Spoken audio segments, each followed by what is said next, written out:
Imagina só, você é o melhor assassino do mundo e sempre serviu com excelência cumprindo todas as ordens, mas chegou a hora de se aposentar e viver uma vida tranquila. Pelo menos, é isso que o protagonista dessa história esperava. Mas para sua infelicidade, não foi bem assim que aconteceu. Por ele saber demais, a organização que ele trabalhava fez uma armadilha e ele foi de arrasta para cima. Porém, depois de ir de base, uma deusa o invoca e solicita seus trabalhos de assassino em outro mundo. Um mundo fantástico onde magia é real. E essa é a história que eu vou contar para vocês hoje. Vem comigo que está incrível. Bora pro recap. O anime começa mostrando um leilão, onde nobres esquisitos compram garotas jovens para fazer sabe-se lá o que. Após algumas serem vendidas, a última é apresentada e todos ficam muito interessados por ela, já que ela é muito bonita. Logo mais, vocês verão que ela será muito importante para a história do anime. A gente descobre que essa garota está infiltrada. Ela pega um rifle e começa a meter bala nos velhos infames. Lá dentro, vemos que uma das empregadas também estava infiltrada. Ela ataca os capangas da mansão e salva as garotas que ali estavam. Enquanto isso, a outra lá no palco segue metendo bala em geral. Logo chega um dos guardas e ela nota que ele será mais difícil, já que ele consegue usar magia. A loirinha que estava lá dentro aparece e ajuda sua amiga. Elimina alguns guardas, mas logo aparecem muitos. Ela começa a usar umas magias que, sendo sincero com vocês, o som parece o disco da Xuxa ao contrário. Quem pegou a referência tá ligado. E realmente, lendo a legenda são palavras ao contrário. Legal. Elas rapidamente conseguem lidar com os guardas. Após isso, ao longe, nós vemos uma garota e um garoto. O nome dele é Luke, o nosso protagonista. Ao verem a explosão, a garota diz que aquele é o sinal. E ela também fala que a Marquesa é a culpada e devem eliminá-la. Ele agradece as informações e prossegue com a missão. Luke fala que o tráfico de pessoas é um crime muito grave e por isso devem mandá-los de base o quanto antes. E no momento que ele puxa o gatilho, o anime corta e mostra realmente um disparo, porém em sua vida passada. Aqui vemos que ele tem uma mira impressionante, conseguindo eliminar seus alvos a uma longa distância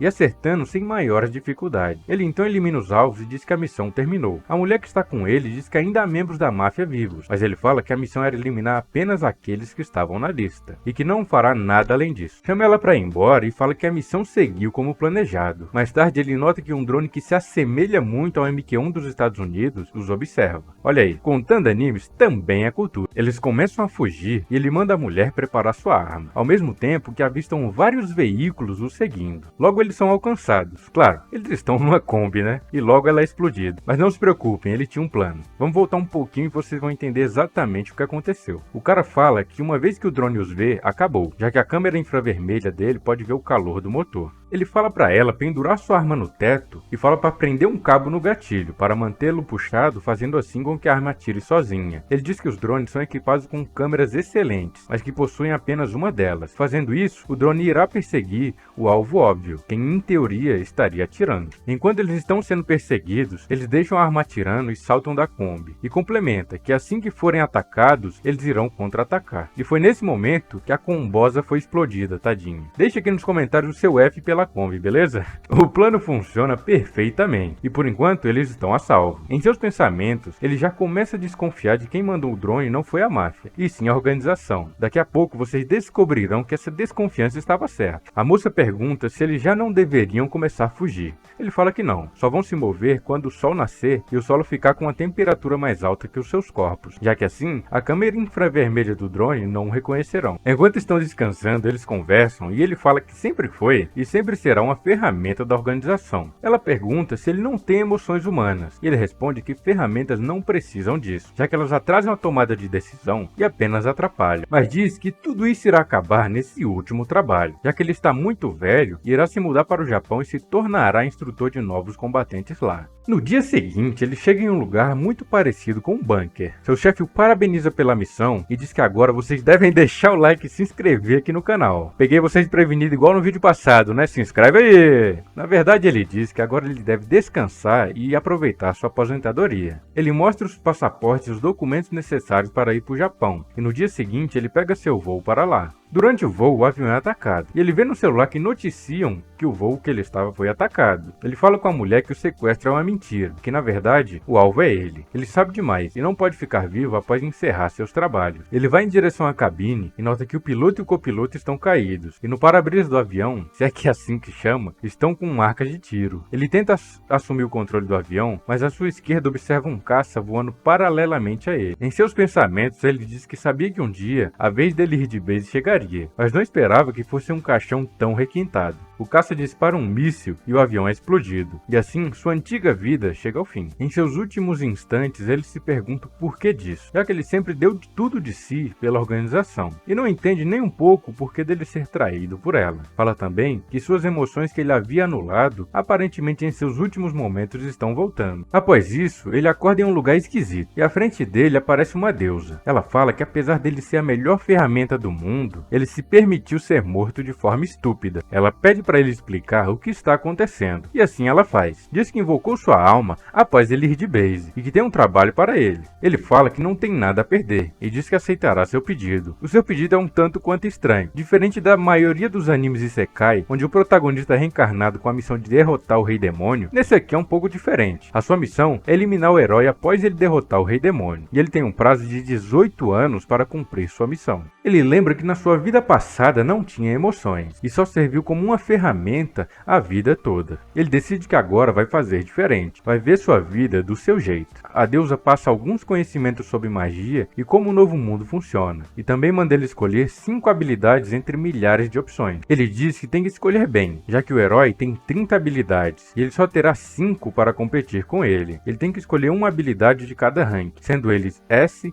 A, B, C e D. A primeira que ele escolhe é uma habilidade de rank S, e a sua escolha é Super Recuperação. A próxima é a habilidade rank A, e ele escolhe uma chamada Tecelão de Feitiços, que faz com que ele consiga criar novos feitiços. E isso, mais pra frente, será muito importante para o desenvolvimento dele. Na habilidade rank B, ele escolhe uma chamada Crescimento Ilimitado, que junto com a habilidade rank S, faz com que ele possa treinar muito tempo sem ter que descansar. A habilidade rank C que ele escolhe são artes marciais. Ele diz que assassinos precisam de habilidades de combate que não dependem de arma nenhuma. E por fim, a Rank D. Ele escolhe uma que parece ser muito interessante, mas infelizmente o anime não revela pra gente por enquanto. Logo vocês saberão. Após isso, ele vai escolher seus atributos. Ele fala que além dos 4 elementos normais, água, fogo, terra e vento, há também luz e escuridão. Fala que também, normalmente as pessoas nascem com apenas um desses citados. Ele poderia ficar com todos, mas decide escolher apenas os 4 básicos, já que se escolher todos, seu crescimento será retardado. E com isso, ele termina seus atributos. Ele comunica isso à deusa e ela concorda. E logo ele é mandado para um novo mundo. Em seguida ele abre os olhos e renasce como um bebê. Seu pai o nomeia e diz que ele se chamará Lug. Sua mãe concorda e diz que é um bom nome. Sua mãe diz que está com medo, já que eles já perderam um filho seguindo o destino da família. Kian, seu pai,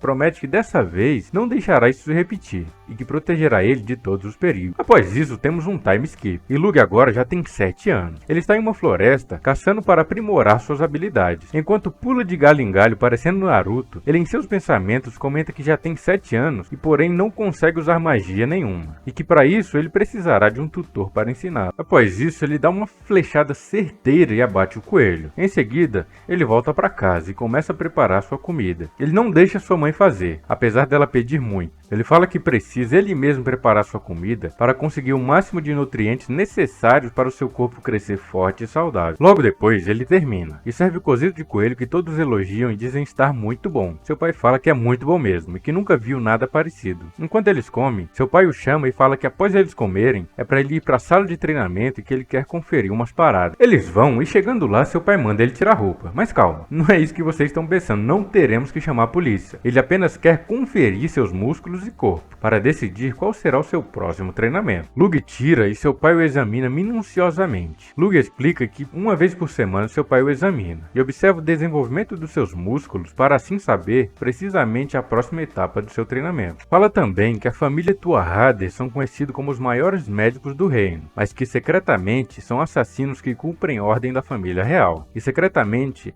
eliminam aqueles que prejudicam o reino cometendo crimes malignos. Seu pai o ensinou técnicas médicas e de assassinato, para que assim ele possa ser o herdeiro da família. Fala também que é uma família muito conveniente para ele ter nascido, já que os conhecimentos que ele obterá, além dos que ele tinha em sua vida passada, o ajudarão na missão de eliminar o grande herói. Seu pai, ao terminar de examiná-lo, fala que já está pronto para receber os olhos místicos de Tuahade. Lug explica o que são esses olhos, fala que são um segredo transmitido de geração em geração entre os membros da família, quase como um dojutsu do Naruto. Mas no caso daqui, ele é recebido através de uma cirurgia mágica, e o resultado é uma supervisão, podendo enxergar com precisão de longa distância e até mesmo enxergar a mana e poder mágico de todo mundo. Após ele fazer a cirurgia, sua mãe fica muito feliz, já que ela tem a oportunidade de cuidar dele, e começa a dar comida em sua boca. Ela, totalmente biruta, pergunta se ele não quer voltar a mamar também, e ele fica com vergonha. Ela fala que realmente falava sério, fala que é só ele fingir que é um bebê de novo e puxa a cara dele contra seus peitos. Nesse momento, seu pai chega e fala para Lug que é hora dele testar seus novos olhos. Eles vão para o terraço e seu pai tira sua venda. Após Lug abrir os olhos, fica impressionado, já que consegue ver tudo,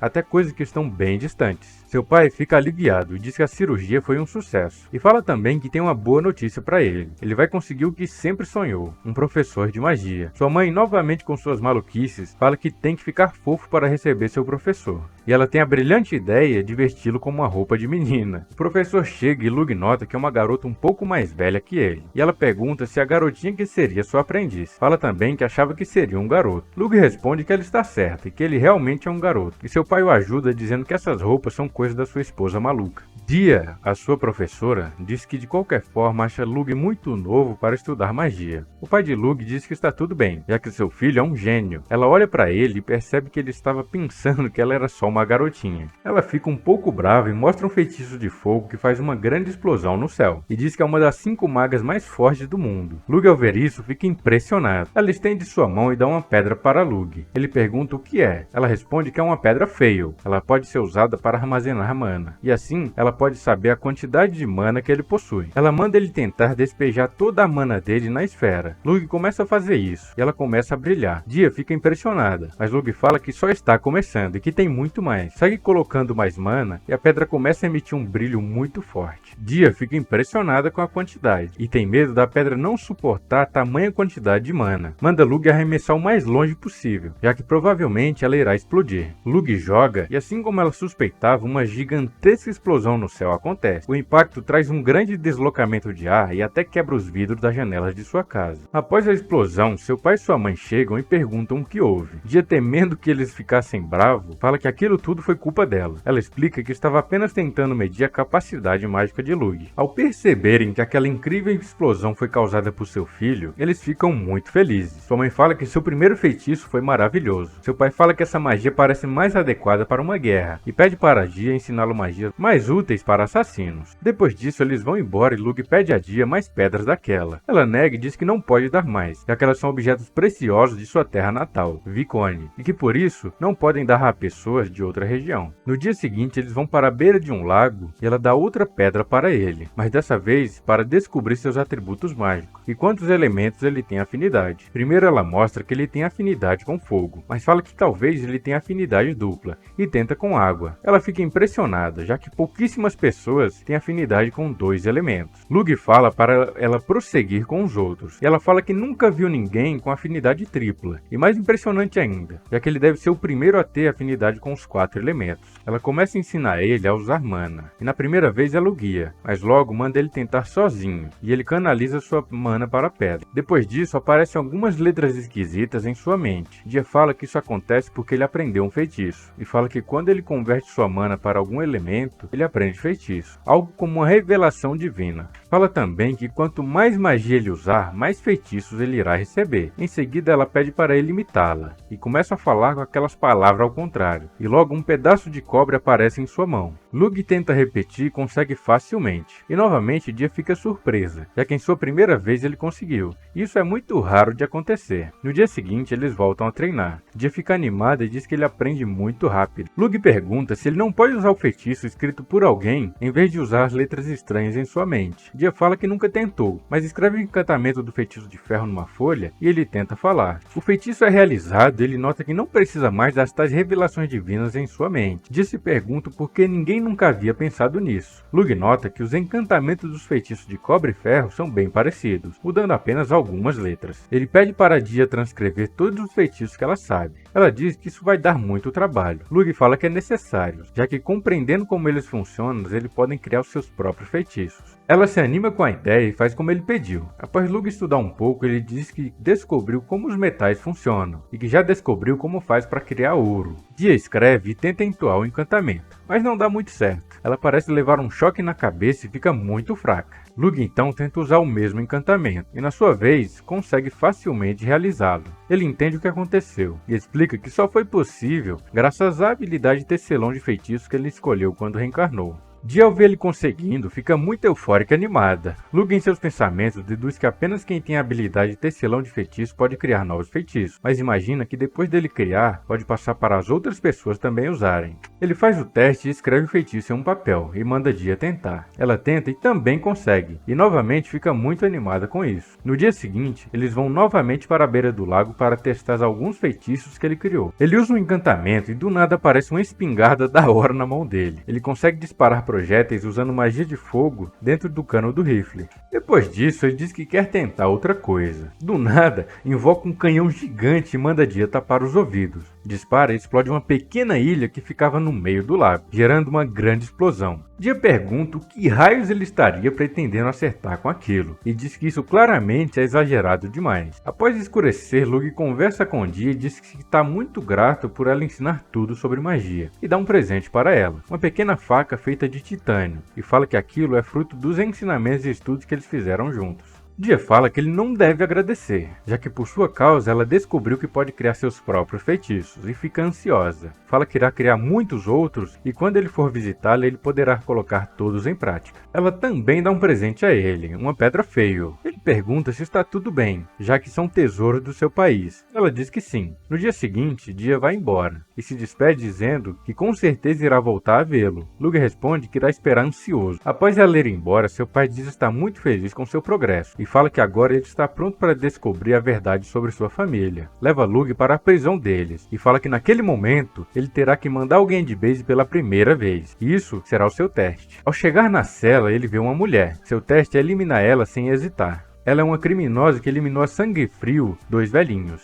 Ela começa a implorar por sua vida a Luke, mas ele não se importa nem um pouco e corta a mão dela. Fala que ela vai perder sangue até ficar sem consciência e vai embora. E assim se encerra o 3º episódio desse anime. E aí, gostou? Comenta aqui embaixo o que achou do anime e se querem uma parte 2. Vou deixar também outro vídeo muito da hora. Conta a história de um deus fracassado e pobre, que sonha um dia ser o deus mais famoso do Japão. É um anime bem divertido e tenho certeza que tirará boas gargalhadas de vocês. Beleza?